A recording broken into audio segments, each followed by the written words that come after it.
Hello, everyone. My name is Roxana Reid, and I'm the founder of Smart City Kids. Welcome to today's seminar on kindergarten admissions. I'm joined by a very distinguished panel of admissions directors across the city, and I welcome you all as well. I want to begin by thanking the Smart City Kids team for helping to put this together. A lot of work goes into putting these panels together, and I appreciate you all. I want to share some things about Smart City Kids. We are the longest running consulting firm, nursery school through college in New York City. We've been in existence for over 26 years. And the beauty of the work that we do is that we really are incredibly diligent about learning as much as we can about our students and ensuring that the ideal educational fit is in alignment with your values and priorities. That's the cornerstone of our work. We've been hired by over 36 different independent schools who wanted to get our help in navigating the admissions process for their students. We've been engaged with over 55 different corporations across the city to do the same, helping their employees or their talent relocate into New York City. And we've had the distinction of having over 20 different former admissions directors join our team to support families throughout the city in the admissions work. We serve families across systems. So whether it is public school, private schools, special education, boarding school, and college, we are here to support you. I want to also lastly just thank you for joining us today and taking a little bit of your time to be with us so that you can learn as much as possible about the admissions process. If you've done other seminars with us, welcome back.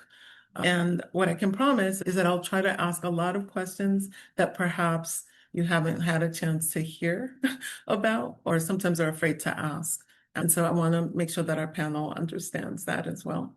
I want to begin by asking each of you to give a little presentation about your schools. Thank you. Good afternoon, everybody. My name is Kelly West, and I'm the Director of Admission at the Browning School. I oversee K through 12 admission. We are an all-boys school, and we have 175 boys with us this year. We are spread across two campuses. We have a K through 8 building that's on East 62nd Street and Park Avenue, and then our upper school grades 9 through 12 are at our new building at East 64th between 1st and 2nd. So the two campuses are just a short walk from one another, and it's been a really exciting change for our school to be able to grow, have more space, have access to state-of-the-art facilities, including a brand new regulation-sized gym in the new building. So we'll be excited to share that space with those of you who might be interested in applying to Browning in the fall. Just to give you an overview of who we are as a school, we are deeply engaged with research around the best ways that we can reach boys. We don't talk about toxic masculinity, but rather how we can really help our boys grow into the young men that we like to say the world needs. We are very much rooted in our mission and values. Our four core values are honesty, curiosity, dignity, and purpose. Of course, we don't expect the boys to have mastered all of those by the time they come into kindergarten, but we feel that boys who are curious really have that love of learning. Boys who are beginning to build a strong sense of character are boys that really thrive at Browning. The last thing that I'll say is that we are a school that, because we are deeply invested and engaged with research around the best ways for boys to learn, we are deeply rooted in relationships. And that means that our teachers really go out of their way to create a relationship with each one of their students, because we know that boys really thrive. They are much more willing to take intellectual risks, be willing to learn from mistakes and see those experiences as learning opportunities when they feel that their teacher cares about them and when they feel that their voice matters in the classroom. So we are a school that believes that the academic program and the intellectual rigor is really strengthened through the context of relationships in which our boys experience school. Thank you all for listening. I'll pass it off to the next person, which I think would be Kate. Hi, everyone. Thanks for joining us today. I'm Kate Patton. I am Director of Admissions for the JK through 4 applicants at Grace. We also have a director of admissions for middle school, 5th through 8th, and another for our 9th through 12th program. So yes, Grace begins in junior kindergarten and goes all the way through high school. We had just had our commencement last Friday, so no more seniors in the building, but they're happily going off to school from here. We have about just over 850 children here. We're a co-ed school. So from JK to 12, it's just over 850. Similar to Browning, we also have 2 buildings. So the building where I am now is for children from JK through 8th grade. It's downtown at 86 4th Avenue at 4th Avenue and 10th Street. And then our building that's for the 9th through 12th graders is right across the street from Cooper Union, if you're familiar with the neighborhood. Our 9th through 12th program is relatively new compared to this building where I am now, which was opened in 1894. Grace really prides itself on children being individuals. We're really trying to create a dynamic school, different perspectives. Children often will learn from each other. So through the admissions process, we're looking for children who have that sort of spark for learning, curiosity about things. But we're also looking for children and families for whom learning to be an ethical, good person in the world is also equally as important. So we really want to focus on those strong academics, but also have that ethical component that's so important for children moving forward. I'm really proud to be at Grace. I know it's a little different. We're one of the downtown schools, but I hope you'll come see us when the admission season begins in September. I think it's me next. Hello, I'm Jansen Poe. I'm the Director of Preschool and Lower School Admissions at the Packer Collegiate Institute. I've been at Packer for a good long time now, wearing many different hats, previously as the head of pre and lower school. And I'm also a proud Packer mama. And for the first time this school year, I could call myself the mama of a Packer alum. So we span the whole age group here. Packer starts in pre-K 3s and runs through 12th grade. We're an all-gender school of just over 1,000 students spread on 2 campuses, just a block and a half apart. We are the oldest independent school in Brooklyn with a long history of innovating and redefining education since, 1845. We are located at the crossroads of 2, 3, 4, 5, 6, 7. No, there is no 7 here. A, C, E, F, G, R trains. In other words, lots and lots of The trains entire and alphabet. buses, all the good things.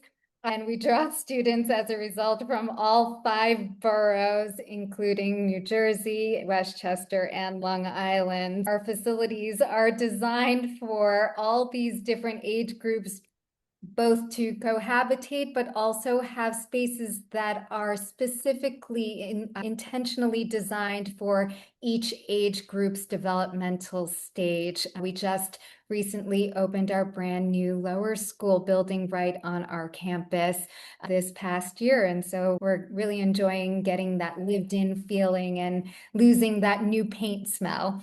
Our mission and values really surround around educating students to think deeply, listen actively, speak courageously, and act with purpose and heart. Some of our key programs, therefore, really focus around giving lots of specific intentional experiences for the children, including an international travel experience for every upper schooler by the time they graduate can choose to go on an independent research track, which is a 3-year commitment to really getting out into the real world, into labs, working alongside scientists doing current research. Also, our social emotional learning curriculum, as well as our health education curriculum, begins from kindergarten and spirals throughout their entire education through 12th grade. So our focus here really is thinking about that balance, yes, of academic rigor, but also of the importance of social emotional learning to be great grown-ups. And so we think of it as high expectations, high support in a community of care. We look forward to telling you more about our schools, and a big thank you to Roxana and the Smart City Kids team for having us today. Thank you, Jansen. Thank you, Smart City Kids, for having me today. I'm Jenna King. I'm the Associate Head of School for External Affairs at Riverdale Country School. I oversee pre-K through 12th grade admissions here. And I'm in year 22 at Riverdale, year 21 in admissions. And it's really fun to hear my colleagues describing their schools. As a prospective parent, I think I would be very excited about what's to come your way. I am also a parent of 3 kids at Riverdale, a rising junior and 2 rising freshmen, all of whom started in our pre-K program. And I'm excited to tell you, I think a lot of these schools have similarities. So Riverdale is a pre-K through 12th grade school with about 1,300 students on 2 campuses in the Bronx. Our lower will have 1 section of pre-K, and then we expand to 3 sections of maintain that size through the end of our experience on our 8-acre lower school list, and then we expand for 6th grade as we move to our middle and upper school 19.5-acre larger campus. We also expand in 7th grade and again in 9th grade, so that by the time kids are graduating from Riverdale, we have about 145 students per grade. One of the things I love about Riverdale is our size. I think we're small enough that we can really get to know students as individuals, but we're large enough that we can really offer a huge range of opportunities for our students beginning as early as pre-K. Just a couple of words about our mission. We talk at Riverdale about mind, character, and community. As you're hearing, a lot of our themes and words and phrases sound similar across the schools. What that looks like at Riverdale is that we really want our students to walk away from the school knowing how to think, how to ask questions, how to collaborate in diverse teams. That's really a big part of what we're looking for in our students.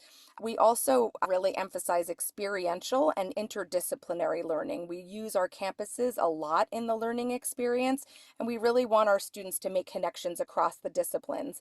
So in the lower school, of course, they're taught math and literacy, but they also have interdisciplinary coordinators, and our science coordinator are really using the KISS.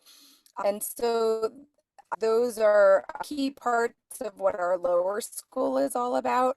That is the character, which really goes hand in hand with the development of your mind. And we do that through a lot of intentional opportunities for students. Our drama program, using our campus in all of our specials programs as well. Finally, community is a big part of what we're all about. Folks can imagine that when you're commuting to school, that community can be an interesting experience because everybody's commuting. We're very intentional about creating moments of connection for our students. That's super important to us. We have a diverse community coming to us from many different zip codes, about 120 of them, all over Manhattan, the Bronx, Westchester, New Jersey, Brooklyn, and Queens. One of the things that I love about Riverdale is that it's a place where your kids can come to campus, play outside, be kids for a long time. I'm famous for saying that kids go home dirty, tired, and happy, but I think that's really what we want for our kids right now. And I think they will walk away with an interesting learning experience that's both rigorous and nurturing. Thank you. I think I'm next. Hi, everybody. I'm Jennifer Levine. I'm the Director of Admissions for lower school at kindergarten through 4th grade here at Trinity. We also have another director for 5 through 12. I have done every job in this office. I am starting in the fall my 30th year. So I didn't go to Trinity. I feel like I did or grew up here. Trinity is a kindergarten through 12th grade traditional all gender school. We're on the Upper West Side of Manhattan, founded in 1709. So we just had our graduation to 317 years. We have a large campus and all of our buildings are connected. So we're under one roof. We are at 1,050 students. Our main entry points are K and 9. We offer financial aid at all grade levels. The lower school division, we're about 305 students. About 47% of those students are students of color. The student body is varied in so many ways: backgrounds, talents, unique skills, and interests, just like my colleagues' schools. We love stories, we love reading, and we love talking. We are an intellectual, academic, but very joyful institution, and we are here to lift each other up. We really see ourselves as a community that supports each other and encourages one another and those around us. In addition to the academic subjects, we offer a strong program in the arts, athletics, student government, affinity groups, clubs. There's so much happening here all the time. We do have a very robust public service program. We are connecting with our neighbors on a regular basis through friendship. This looks like lots of different things. I went with some third graders the other day to a nearby apartment building that houses mainly senior citizens, and we were serving food and singing and sharing stories. It might look like packing bags at a local food pantry or cleaning up a park, but K through 12, we have a director of public service, the whole office, and we do quite a bit in the school and out of the school. We also have a weekly chapel service with really teaches students about world religions. I see it as very celebratory and inclusive. It is based on our Episcopal heritage, and there is an order to the chapel. It's very moral and value based. It's really about family, love, friendship, kindness. I'd say the lessons for the lower school are very kid friendly. We're really sharing stories, we're singing, and we're learning about each other's identities. The heart of Trinity is the conversation between student and teacher. I would say really about the conversation between everybody in the community. And most importantly, is that students are seen, known, loved, and cared for by many adults in the building. We hope that you come visit us, and thank you for listening and for being here today. Thanks, everyone. My first question to you is one that I get asked often. And I think I even heard it echo a bit by Jenna, which is that you'll hear that all of these schools are really wonderful. Pedagogically, you lean in a very thoughtful direction, right? You want good human beings. That's what you want to churn out. How do you differentiate, right? What makes this process so challenging from the parental lens?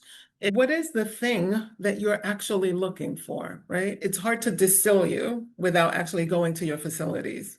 So when you talk about yourselves, you all sound the same too, the untrained ear. What is the thing that you are looking for when you look for families that are a good fit? Students, families, the entire package. What are you looking for? I'm happy to respond. Again, I do lower school. I think at Trinity, a student that's thriving is highly verbal. They're really expressive, very articulate, intellectually curious. You're going to hear that a lot. They are self motivated, they're kind, they're inclusive. We have a large campus, and I'd say the pace is kind of fast. So I think you have to have that mental and physical stamina to really operate in a fast paced environment with multiple transitions across a large campus. That's not for everybody. And that does not mean you're not bright or curious or need rigor and challenge. Some children need that, but maybe in an environment that might not be as fast paced or has a smaller campus or smaller class size. Those are some things that come to mind. And I think the fast pace and the very language heavy program and lots of transitions amongst many other things, but those are some things that we're thinking about that we think a student would adapt well to our program and maybe might have a harder time. They're so young, they're 4 and 5, we're still all figuring it out. But those are a couple of things from the child point of view for kindergarten. Okay. Anyone else who wants to join in? I'll jump in. As Jennifer named, you're going to hear intellectually curious, probably from all of us. And I think, Roxana, you named something really important in that I think a lot of us are probably more similar than we are different in terms of educating the whole child, right? No school is going to tell you that they educate half of the child, right? Or that they don't care deeply about making sure that their graduates are going out into the world and leading ethical lives, and that they've developed an innate sense of empathy towards others, right? I would say that in contrast to a larger school, some of which my colleagues are representing today, for a smaller school like Browning, something that we really value is the disposition to participate. And by that, I don't mean that you're only looking for boys who are the type of child to be the first to raise their hand during a classroom discussion, but rather a boy that's going to take advantage of the array of opportunities to not only engage with, but lead across a variety of disciplines and extracurricular activities. Because at a school like Browning, those opportunities are plentiful, right? That we're not a school where it's impossible to get a sought after spot on a varsity sports team, right? Not that we don't take that level of competition seriously, but because we are smaller, we're really looking to create ways for boys to engage across a variety of areas of school life, which is something that they're able to do without the gender stereotypes that can exist in certain environments, not that they exist in all environments. That's something that's important to Browning, and I would say probably more characteristic of a smaller community. Thanks for that. I noticed that Kelly, you and Jennifer anchored your responses around the student profile, but you put parents through interviews and essays and other rituals. And I'm wondering then why? I don't want to take up all the space. I'll just say one I can thing speak because up. you're right about that. But you are looking for that alignment. If chapel and what it is, and I hope you'll ask me more about that if you come visit, isn't for you, we want you to be excited and enthusiastic and share our core values and have you be excited about the program. And if something's fitting and matching and making sense to you, but if it's not making sense, there's so many wonderful schools. It's looking for that alignment for mission. Thank you, Jennifer. Kate and I Jenna. Jennifer, I agree with you, and I feel like it's very similar to Grace, but we always are looking for families who really want to be engaged in the program. According to our head of school, Robbie, Grace is one of the very few schools that has a parents' lounge in our front lobby. We really want parents to be involved, families to be involved, because we feel that's best for children. So it's a place where parents are really expected to engage in what's happening. So I know that's something for us in particular that we're always looking for. I'd agree with that. And I think the reason that we ask parents to go through various parts of this process is because we want, to your point, Roxana, there are a lot of wonderful choices in this city. And I do think a lot of us can offer a wonderful education for a child, right? And we're all looking for similar things in terms of what a student is going to get out of the education we're offering. But I think it does come down to what are for the child and for the family. It's going to be important for them to share that with us. And I think it's important to say that we're not looking for all the same type of family because we want diverse communities. And I think that's really important to us. But we are looking for families who are going to espouse similar values to what we have at the school so that we can all support our students and their growth in the most enthusiastic and supportive way possible. Thank you. I'm going to just ask a question that comes up often when families are navigating the nursery school admissions process. What comes out of the discussions is often what schools feed into. I want to just ask each of you very quickly to tell me how many different nursery schools are represented in your kindergarten class. Yeah, we have over 110 schools this year that applied to kindergarten and over 25 represented in the incoming class. Thank you, Jenna. It varies year to year, so I have to say that. And remember, so in our kindergarten class, we have about 66 kids, 18 of whom are coming from our own pre-K. I didn't calculate the exact number for this year, but it's typically about 30 to 35 that are represented across that group of just over 40 who are new in our kindergarten. Thank you, Jennifer. I think we're about between 35 and 40 each year. So maybe around 35, 36. Thank you, Kate. I think ours is also about, maybe we represent about 20 schools in this neighborhood and also in Brooklyn, just because of our location as well. Thank you, Kelly. So we have an incoming kindergarten class of 27 for the coming fall, and they are coming to us from 21 different early childhood programs. Thank you. So this should kill the conversation about feeder nursery schools. I really appreciate you helping with that. I have another question. The one that has become very popular has been about the role of AI and how are you each adapting to that? When does it actually show up for you? Sure. I will just say it's a complex question and ever changing, right? And so, in terms of when does it start showing up, I think it's everywhere around us right now. I think we don't even realize how much of it is incorporated. But in terms of instruction and policies for students, I would say we're adapting it every single day. And we don't teach technology or AI per se. I think something that we really focus on is teaching critical thinking and good citizenship. And those are the threads that no matter how that technology is changing, are the things you're going to need in whatever version of technology you're in right now. And so our approach has long been, how does the use of technology enhance teaching or learning? And teaching children to know the difference between what is generated by AI and what is real work. And so an exercise we put our upper schoolers through, and this will keep changing, is generate a piece of work in response to this assignment, have AI generate another one, now analyze them, compare them. Can you tell the difference? What are the things that make the difference between a human expression and a computer generated one? Can you tell the difference between the resources? Do you know if it's true? Again, it's critical thinking no matter what. And so, yeah, policies are evolving around that, assignments that can use AI, assignments that can't be, and it's matched up according to what's the purpose of the assignment.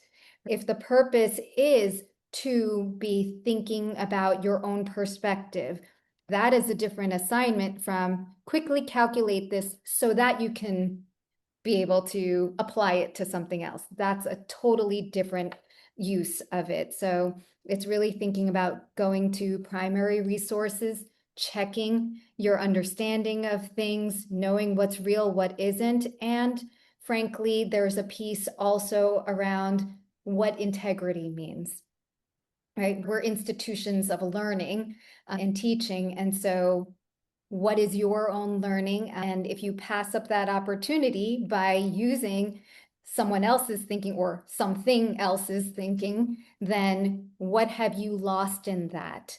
And helping children and adults know the difference. Very helpful. Anyone else wants to weigh in?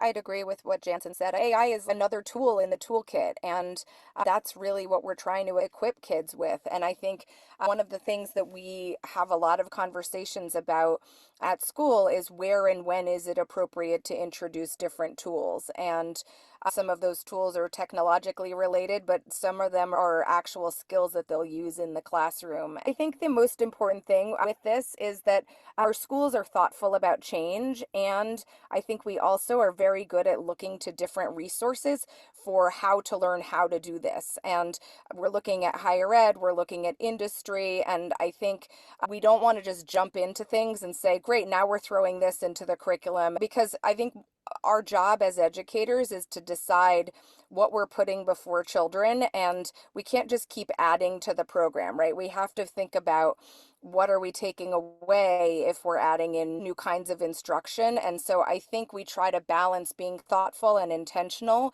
while also not afraid to change and experiment. And I think that's frankly a mindset that we want to teach kids to do. And so that's what we're modeling as educators. And I think AI is the current place where we're most suited to do that. So I would agree with Jansen about how we're going about doing that, but I think a lot of it is about the mindset that we're bringing to it as well. Thank you. I love this saying. Years ago, this guy went on television and said, the rent is too darn high, right? And I could say that about private schools, right? The tuition's too darn high.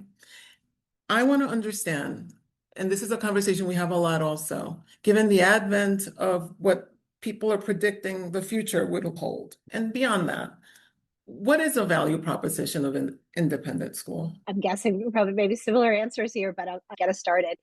To us, at least, it's really the small class size. What everyone has talked about a child being really well known really just helps them learn. They can just relax. They're well known in the school. People know them, who they are, and they can get busy with the learning. So I do think that is one key thing. Grace, at least for the young children, we usually only have 15 children in each section with 2 teachers. So you really can follow progress. You can follow if there are tricky moments. It's easy to get to know families at that stage. That is one thing I would say. The other thing, as a former teacher, and I still teach somewhat, I do really value the autonomy that I can provide for my children within my class, what I think is best for my class, of course, with big goals in mind and what admin wants us to do and make sure we're covering everything. But being able to focus on what my class needs, or maybe in particular what a certain child needs, whether it needs some extension or some support, I can provide that. And I do think that is really worth the investment as it is. I think what I also tend to add to the discussion, because I think it's important that every one of you offers financial aid to families who are in need. And if you find yourselves in need and wanting this quality education, tap into it and allow the institutions to determine if and how much aid they can support. But do that right away. Don't delay it. Don't manage it by getting in and then applying the following year. If you know that this is a thing, that this will be your path, it's an incredibly important part of every one of the school's mission and vision to create an environment where economic diversity is offered and it makes schools accessible at every point of the experience. I do have another question. What often comes up beyond this asking if you need financial aid is like, what happens if my child needs more support? If there's a particular feature to them that has been revealed, ADHD, dyslexia, some kind of learning difference.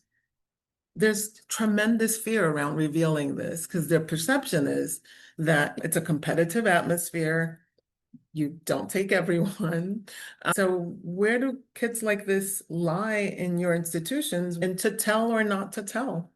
Roxana, I think this actually does tie back to the previous question around what the value proposition is, and tying to what Kate was talking about. It's really knowing kids and really being able to support the individual needs of children. I think one of the things that we're all very lucky to have is tremendous resources, like really passionate, well-trained master teachers whose passion is supporting children, enrichments throughout the school day, all those pieces that come together ultimately around what do individual children need. And sure, as you get to know our programs, there are going to be variations in what specialties different schools have, what kinds of resources we have. But generally speaking, what we're looking to do is being able to meet those child's needs. There's no cookie cutter child. And especially when you look at that trajectory from preschoolers all the way through upper school, there are always going to be variations along the way. Someone's going to hit bumps along the way at some point in their career. And so it's the ability of the institution, the teachers, the care around being able to meet those. So what I always say to parents, which may not be the same for everyone, and I say it to myself as a parent as well, it's not about diagnoses, right? To reveal it or not to reveal it. It doesn't matter if your child has an ADHD label or not. It's really about, tell me about your child. What are the specific things that your child might need? Oh, your child might need a quieter setting. Okay, good for me to know that. My child works best with another child, and that's how she stays engaged. Great, good to know. Things like that. It's what works for your child, and then being able to match that with, hey, we can or we can't offer that resource to you in this setting. I think that's the most important thing. I just wanted to add what Jansen was saying. It's also about communication, transparency, trust, forming that partnership, that collaboration, that honest relationship that we strive to form with you. We're all on the same team here. And if we can come together to have those honest conversations, yes, children are going to have bumps along the way. Sometimes they need a little extra. The conversation varies and children vary. And so everything Jansen says, I agree with. And I also will say that we're looking for families that we can partner with and we can form honest, trusting relationships with, so we can support your child and give them the best education possible and all try to be on the same page. We may not always be on the same page, but if we assume good intent and we trust each other and we can have that partnership and collaborate and be in communication, all the better. I would say authenticity is the biggest piece here. As authentic as you can be in the way that you share with the school about who your child is, who you are, what you stand for. It's a welcomed engagement. We're opening the floor to Q&A. In the meantime, what's one myth that you'd like to bust on this platform today? I'm happy to jump in here. And even tying it back to the previous question about authenticity in the admission process, I would start by just saying to families the best piece of advice that I can think of, and I imagine that my colleagues would agree, is to just keep an open mind. In a place like New York City, it's very easy to get caught up in the reputations of schools. As you go through this process, it's natural for you to think of people that you might know from work or other communities that you are a part of, friends that go to these different schools, and to form those associations. But the best thing you can do is really keep an open mind and be authentic, right? Ask the questions that pertain to your child and really think about what type of environment you see them thriving in, right? Ask those questions, get that information to try and discern for yourself whether or not a school would be able to really serve your child. But I think in terms of a myth, I think a smaller school like Browning, it's easy for people to think, oh, in a smaller school, that might be a great place for a child that may need more academic support, right? Because there won't be as many other children in the classroom to compete with or to share time with or share resources with. And that is not the case for us. While we do have learning support structures in place, it's not the reason that we feel a smaller environment overall best serves our boys. So I'll leave it at that and let Thank others you. chime in. But I think That's a this is a good, very useful question for families, Roxana. Thank yeah, you. that's a good myth buster. Thank you. I have to go to Jennifer. What's the myth? What are you hearing? What's the word on the street about you? People think that the upper school is a pressure cooker and joy goes to die at Trinity, fun goes to die. And I've heard that. And I would say no. I will say this, I get all the emails where the students are outside of the classroom, the amount of clubs, the gatherings, the athletics, the performances, the theater performances. Students here are doing so much. You could be so many things at Trinity. Yes, it is a rigorous academic institution. Is that for every student? Maybe not. We fit and match once again. But these students that are here, it really just school makes so much sense to be here. They really love to learn. They want to challenge themselves. If you've got those strong executive functioning skills, you can be organized, you can manage your time, you can do many things here. It may not be right for every single student, that is true. But I can say that the upper school is a very lively place with a lot of wonderful things happening in and outside of the classrooms. And there is a lot of joy. There's a lot of laughter. I do tours. I spend time in the upper school, even though I do kindergarten admissions. So that's one thing I would say. And it goes back to that fit and match and asking questions. But there's some more, but I'll stick with that one right now. Good. Any other myth busters that you guys want to, Kate? I will say Grace's name is Grace Church School. And yes, we are attached to a very formal Gothic Christian church. So there's no way around that one. But similar to Trinity, our children attend chapel every week, and it's at all divisions. So each chapel is their own, each service is for their own division. I understand for some families, they have no background in religion. And so it might feel unusual to send your child to a school where you would be going to chapel every week.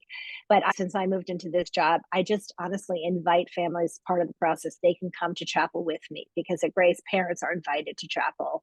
Enrolled children, parents are invited to come. So I say, come on through, see it for yourself, because similar to Trinity, the services are about love, kindness, how to be a good friend for the youngest. The older ones get involved and speak about their own religious traditions or not having religion in their family. And similarly, it's quite celebratory. And I think until someone sees it for themselves, it's a bit of a mystery.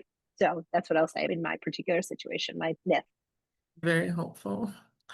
I do get asked that a lot.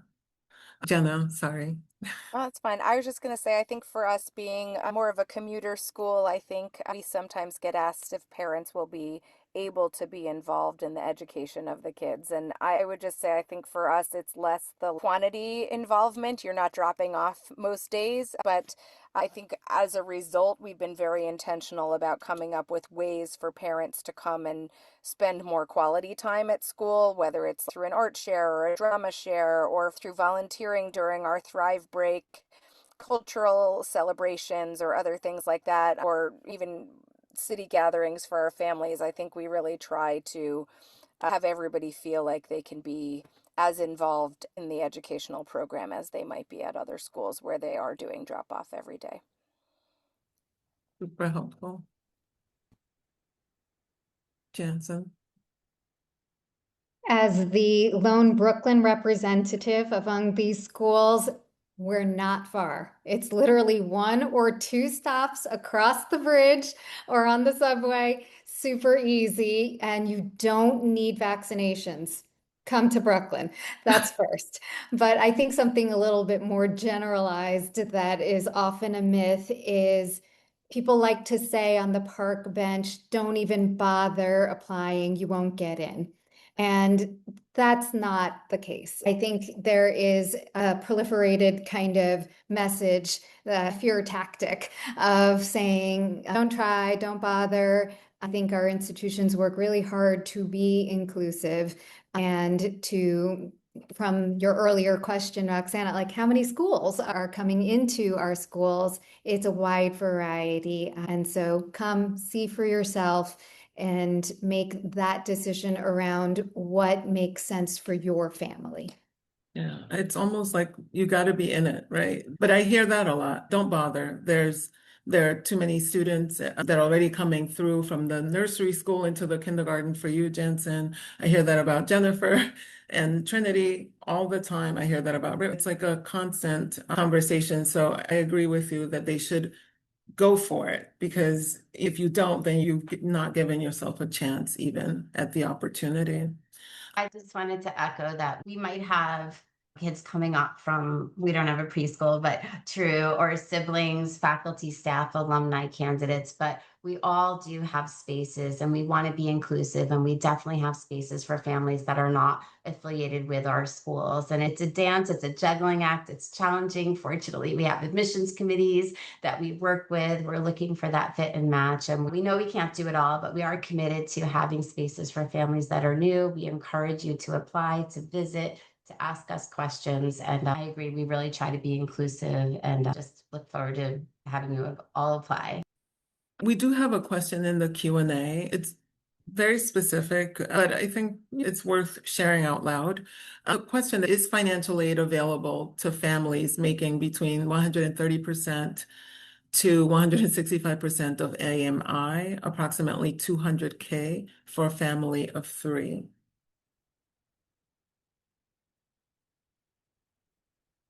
Honestly, any family who feels that they could benefit from financial aid is welcome to apply. Honestly, you never know. And there are lots of different factors that go into that decision. At Grace, at least about 20% of our families do receive financial aid.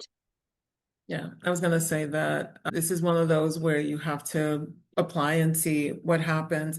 I've seen every variation of response to financial aid. Admissions is need blind, meaning schools really make every effort to think about the candidate and their decision for admissions, and then try to remove themselves from the other side, which is the financial aid package. That's by and large true, not consistent for every school, but by and large true. And there are moments when schools have generated a policy that says, look, we would love to have this student, but we won't offer financial aid. And so they will give you an offer without financial aid. There's also the combination of, okay, it wouldn't be fair to give an offer without financial aid, so we may not move in that direction. There's a lot of variety in terms of how schools respond to that. The main thing, as always, is just to go for it. If it's really a quality of life issue, I think it's incredibly important to understand that and measure that against what's important to you. Success It's designed by you and it's anchored by your own understanding of what really makes sense for your family. I think that's really important. Does it scare any of you, the idea that folks are thinking that education may be obsolete in some ways because machine learning is going to take over the world? Why doesn't it scare you? Do you think there is really a role for education now and in the future? More than ever. Because More than ever, because there is no substitute for humanity. There's no substitute for conscience. There's no substitute for interaction among people. And those are the things, if you think of education only as facts and figures, yeah, then maybe I should be more scared. But I think of it as more than that. I think of it as play. I think of it as exploration. I think of it as creation. I think of it as collaboration. I think of it as partnerships. AI can mimic some small aspects of that, but it can never, ever replace it. And it means for me, all the more you go into that relationship building. yeah. I think we've had inflection points like this in our history. This is not a new inflection point. It always scares us as humans to think about how technology will impact our lives and impact particularly industries.